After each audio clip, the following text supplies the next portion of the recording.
Kalau orang butuh fulus, sering-sering tawassul dengan bangsa Al-Idrus. Ya Maulana ya Kudus sahil alaina al-fulus bijahi Habib Abdullah Al-Idrus. Tawassul sama Al-Idrus. Habib Bakar juga. Ya.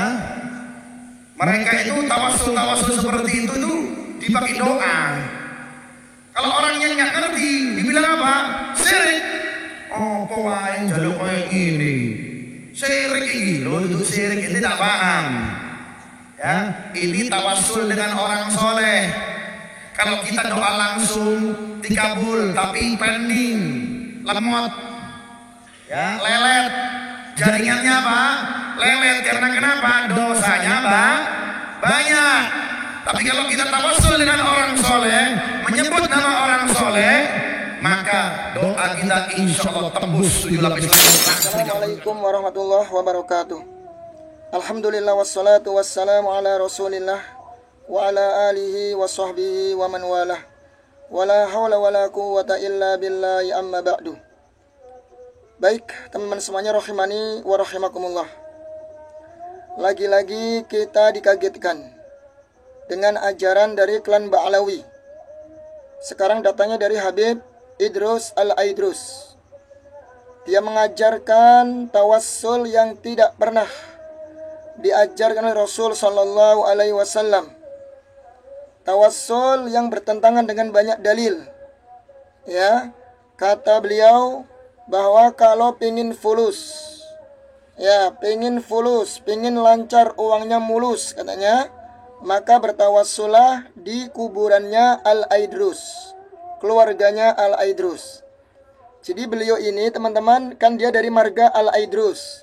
Seperti biasa kita sudah paham, kita digiring untuk memuliakan mereka, untuk mengkultuskan mereka, sampai katanya kalau minta fulus pun datang ke makamnya Al-Idrus, nanti berdoa di situ, ya, doa kepada Allah dengan perantara Habib Al-Idrus, nanti rezekinya, nanti fulusnya akan mulus, akan lancar.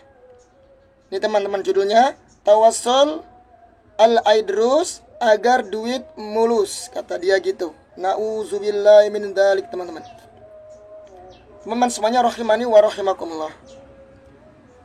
Perlu kita pahami bahwa tawassul ada yang diperbolehkan dan ada yang terlarang.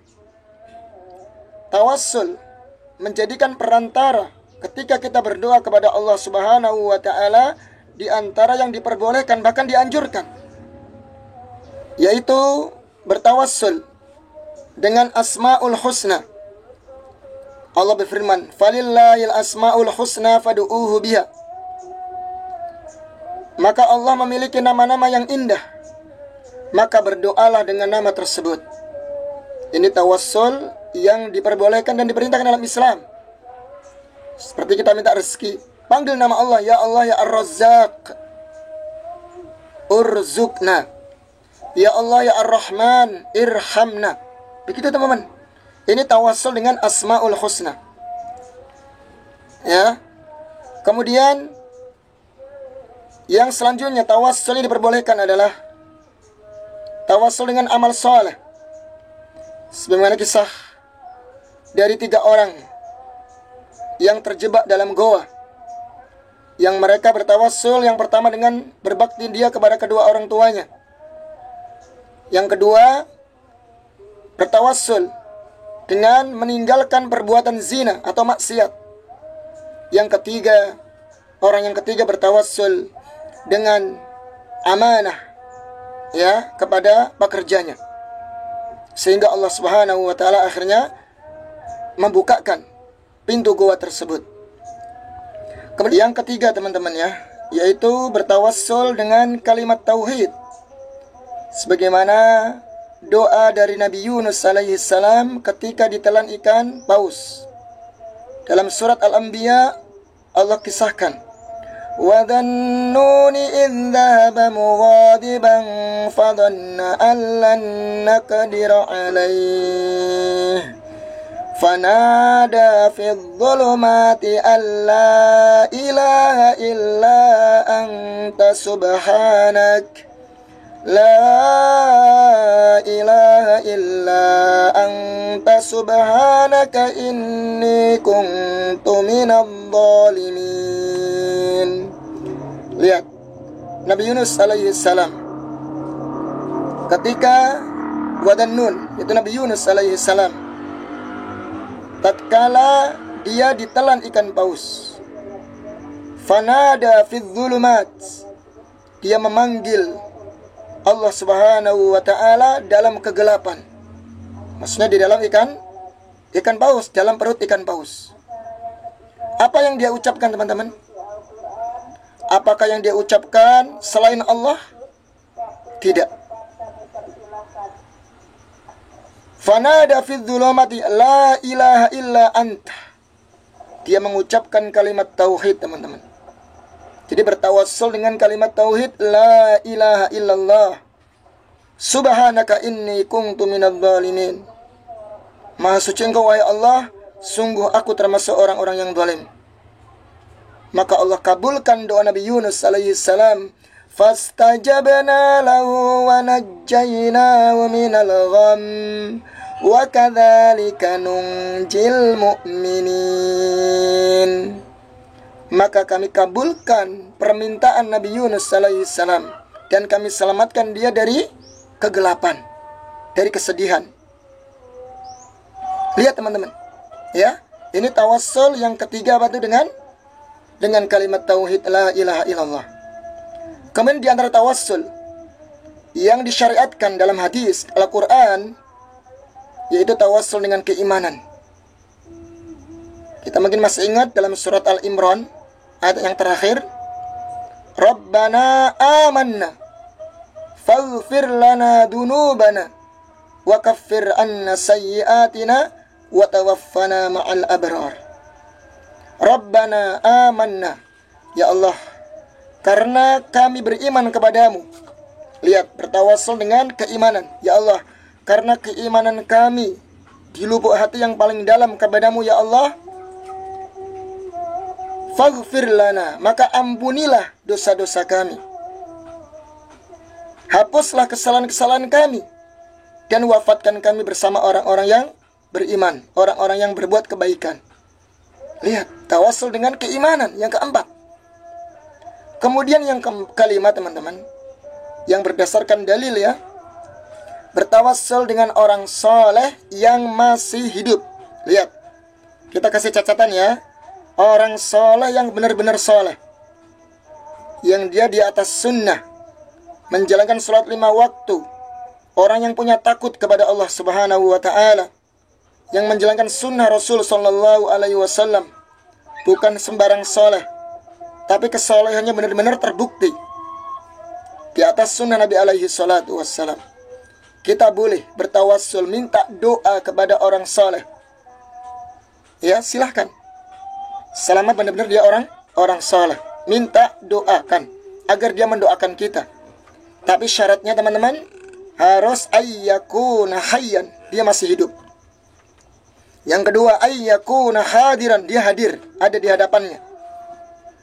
Ya, kemudian permintaan yang diinginkan itu dia mampu, ayyakuna qadiran, mampu untuk menjalankannya. Bukan orang soleh yang sudah meninggal. Kalau orang yang sudah meninggal gak bakal mampu untuk mendoakan, gak bakal mampu untuk mengabulkan permintaannya. Dengarkan, teman-teman, Allah berfirman dalam sebuah ayat,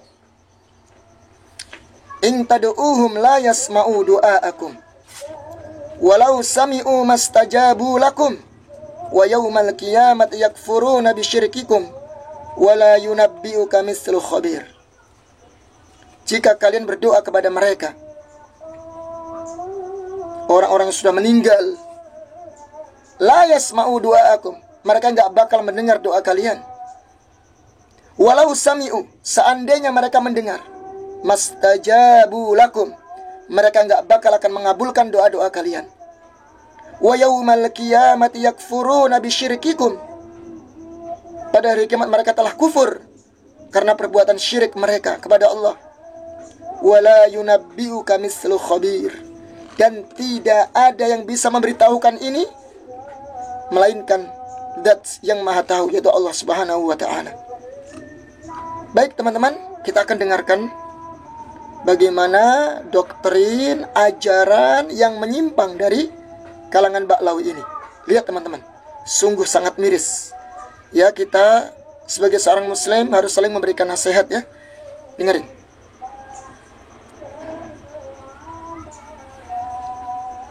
Ya Maulana ya Kudus. Wah, ini tawassul lagi. Kalau orang butuh fulus, sering-sering tawassul dengan bangsa Al-Idrus. Ya Maulana ya Kudus sahil alaina al-fulus bijahi Habib Abdullah Al-Idrus. Tawassul sama Al-Idrus. Habib Mubarak juga. Ya. Mereka itu tawassul seperti itu dipakai doa. Kalau orang yang nggak ngerti, dibilang apa? Syirik. Oh, pemain jalur kayak ini. Syirik ini. Lo itu syirik tidak paham. Ya, ini tawassul dengan orang soleh. Kalau kita doa langsung dikabul, tapi pending, lemot, ya, lelet. Jaringannya apa? Lelet. Karena kenapa? Dosanya banyak. Tapi kalau kita tawassul dengan orang soleh, menyebut nama orang soleh, maka doa kita insya Allah tembus 7 lapis langit, langsung dikabulkan oleh Allah Subhanahu wa Ta'ala. Makanya kalau lagi kesusahan duit, kesusahan fulus, banyak tawassul dengan al-bangsa Al-Idrus. Ya Maulana, ya Kudus, ikuti ya Maulana, ya Kudus, sahil alaina fulus. Oh, banter fulus. Bijahi Habib Abdullah Al-Idrus. Insyaallah kabul mulus. Ya Rabbal, tadi doa sampean niku. Ya, mau diakhiri doanya, doa ya Maulana ya Kudus sahil alaina al-fulus. Ya. Sing akeh fulus ketika menjaman fulus itu 100 triliun. Ya, ojo sak cukup sampai kita cukup ya Allah Subhanahu wa Ta'ala. Bijahi Habib Abdullah Al-Idrus. Seperti itu. Karena beliau itu kenapa dijadikan tawassul seperti ini? Ada historinya, ada kisahnya, ada sejarahnya. Karena beliau itu hidupnya selalu menyenangkan orang. Gak mau bikin susah orang. Selalu menjamu tamunya. Bayangkan dalam riwayat, satu orang disembelihin oleh beliau kalau datang ke rumahnya 1000 ekor kambing. Ya. Subhanallah. Astaghfirullahaladzim. La ilaha illa subhanaka inni kuntu minadh dhalimin. Ya Allah, na'udzubillahi minasyirki wadh dhalal. Dengarkan teman-teman, gimana yang disampaikan oleh Habib Idrus Al-Idrus ini. Benar enggak sesuai dengan ajaran Rasul Sallallahu Alaihi Wasallam? Katanya kalau ingin minta fulus, dilancarkan urusan fulusnya, duitnya, maka datang ke makam Al-Idrus. Berdoa ya Maulana ya Kudus sahil lana bil bulus bijahi Muhammad Al-Idrus. Na'udzubillahi min dzalik. Ya Rabb, subhanaka inni kuntu minadh dhalimin ya Rabb. Ini sebuah kejahilan teman-teman. Ajaran yang menyimpang yang seperti ini, Anda dengarnya sedih sekali. Ini orang yang gak paham masalah tauhid dianggap sebuah kebenaran teman-teman. Bayangkan, ya, kata dia, bagi yang seret fulusnya, bagi yang mampet susah rezekinya, ya, punya hajat, masalah uang, keuangan gitu ya, maka pergi ke makamnya dan bertawassul dengan makam Al-Idrus tadi. Al-Idrus, iyalah wajar karena dia ini kan marganya Al-Idrus, Ba'lawi ini, maka dia mengunggulkan dari keluarganya yaitu Muhammad Al-Idrus. Baik teman-teman, saya akan jelaskan sedikit ya. Perhatikan teman-teman, ini masalah tauhid yang harus kita pahami baik-baik ya. Bertabarruk, ya, bertabarruk ad-dini, meyakini sesuatu itu berkah, mengatasnamakan agama. Saya ulangi lagi ya, at-tabarruk ad-dini, menganggap sesuatu itu berkah, mengatasnamakan agama. Ini harus berlandaskan dalil. Harus berlandaskan dalil. Jika kita meyakini sesuatu, ya, bertabaruk dengan sesuatu, menganggap sesuatu itu berkah, tidak ada dalilnya, maka ini perkara yang bid'ah, ya, yang bertentangan, yang tidak pernah diajarkan oleh Rasul Sallallahu Alaihi Wasallam. Orang yang berdoa di kuburan, ini ada empat macam teman-teman. Ada 4 keadaan. Perhatikan ya. Orang yang berdoa di kuburan itu ada 4 macam. Ada 4 macam keadaannya. Enggak semua dikatakan syirik, enggak. Yang pertama, seseorang datang ke kuburan dengan tujuan untuk mendoakan si mayit. Ingat ya, datang ke kuburan bertujuan untuk mendoakan si mayit. Ya, sebagaimana dalam hadis Aisyah radhiyallahu anha. Ya, beliau mengajarkan ketika kita melewati kuburan atau ziaratul kubur, kita doakan si mayit. Assalamualaikum ya ahlad diyar minal muslimina wal mu'minin wa inna insyaallah bikum lahiqun. As'alullah lana wa lakumul afiyah. Semoga keselamatan dan kesejahteraan, wahai para penghuni kubur, dari kalangan orang-orang mukmin dan mukminat dan muslimat. Dan insya Allah kami akan menyusul kalian. Dan saya memohon kepada Allah Subhanahu wa Ta'ala agar saya dan engkau diberi keselamatan. Ingat teman-teman, tujuannya mendoakan si mayit. Pergi ke makam, ziaratul kubur untuk mendoakan si mayit. Bisa dipahami ya? Bukan minta kepada si mayit, bukan menjadikan tawassul dalam berdoa, tidak. Tidak teman-teman ya. Rasulullah juga pernah bersabda ketika ada salah seorang sahabat Ansor yang meninggal. Beliau memohon kepada sahabat yang lainnya agar memohonkan ampunan untuk si sahabat Ansor ini. Istaghfiru li akhikum fa innahul ana yus'al. Mohonkanlah ampun untuk saudara kalian ini, karena sesungguhnya mereka nanti dia sedang akan ditanya oleh malaikat. Ya. Ini teman-teman, yang pertama. Kemudian keadaan yang kedua, orang yang berdoa di kuburan. Dia berdoa karena punya hajat. Ya, mungkin mau tes PNS barangkali, atau sekarang namanya ASN. Mau hajat ya. Ya, mau biar apa namanya? Mau ujian UN kalau zaman dulu namanya UN ya. Mau ujian nasional. Dia punya hajat, punya kebutuhan. Atau tadi ingin supaya dilancarkan rezekinya. Datang ke kuburan. Nah, di kuburan itu atau di kuburan orang soleh tersebut, dia beranggapan hajat saya akan lebih terkabul kalau saya berdoa di kuburan, sekalipun doanya kepada Allah Subhanahu wa Ta'ala. Sekalipun doanya kepada Allah Subhanahu wa Ta'ala. Jadi sekalipun dia berdoa kepada Allah Subhanahu wa Ta'ala, namun dengan anggapan ya bahwa dengan doa di makam orang soleh, ketika kita minta hajat kepada Allah Subhanahu wa Ta'ala,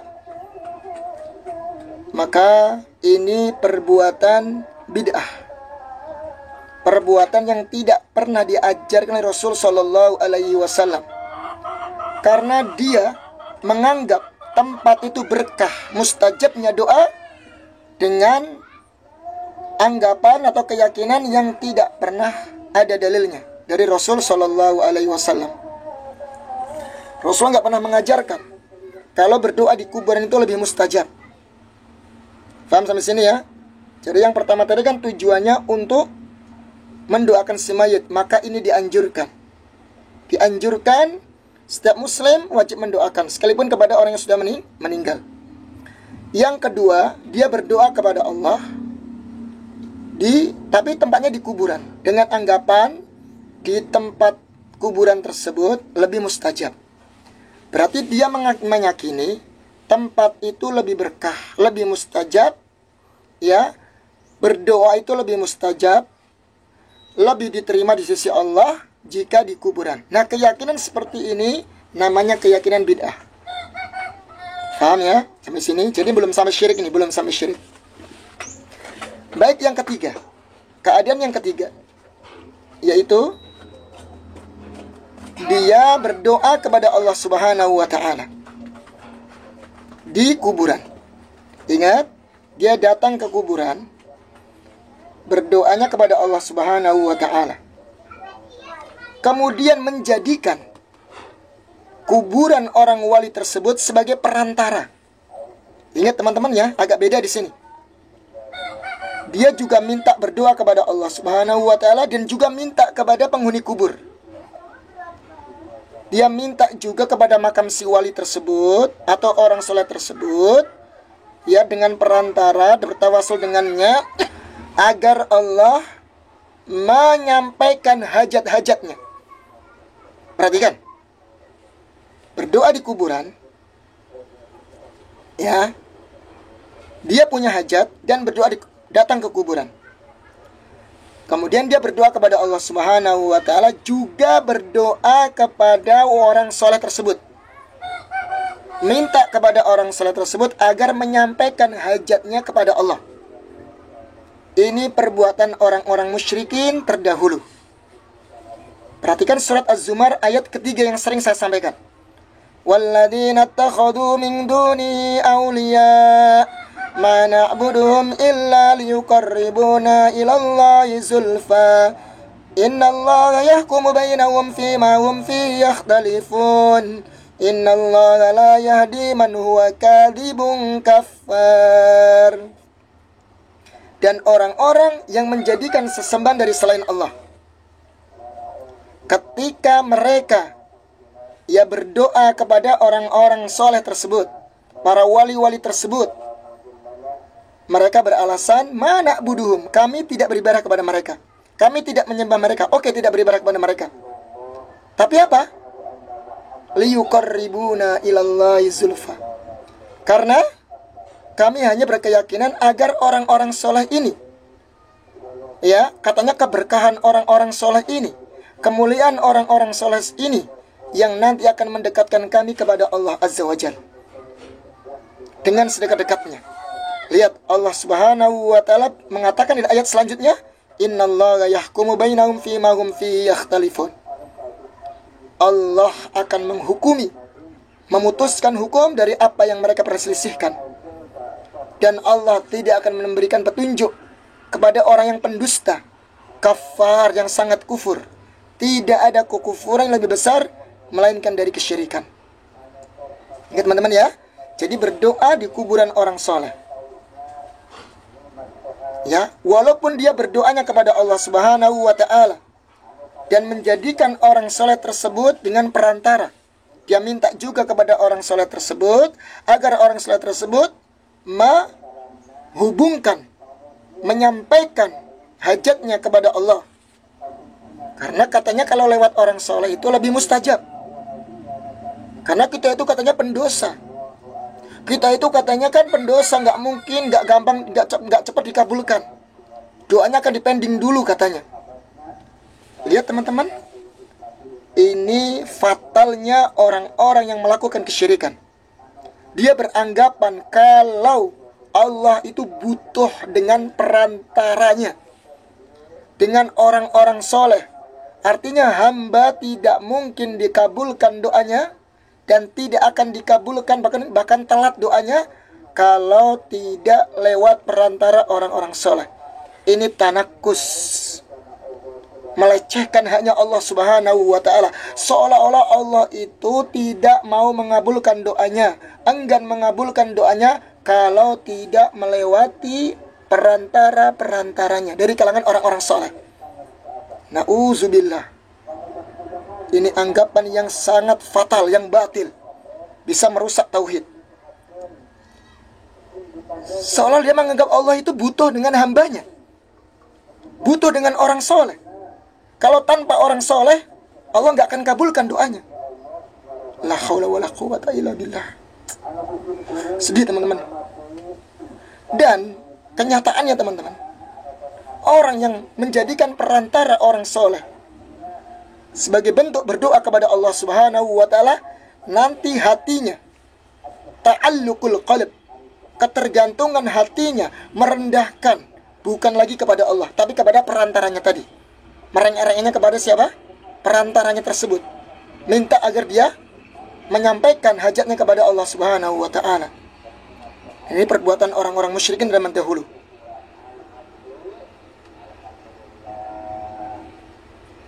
Astagfirullah. Yang keempat teman-teman, berdoa di kuburan orang soleh dengan tujuan minta langsung kepada penghuni kuburan. Ini tidak ada yang melakukannya, sekalipun seorang muslim, sekalipun orang musyrik. Orang musyrikin, apalagi orang muslim ya, anda yakin gak ada yang melakukannya. Kalau dia minta langsung ke kuburan, minta kepada penghuni kubur, ini jelas perbuatan syirik yang tidak diragukan lagi.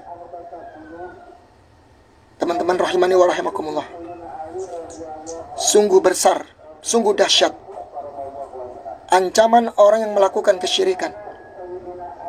Sampai Nabi Muhammad saja diancam, la in asyrakta la yahbatanna amaluk wa la takunanna minal khasirin.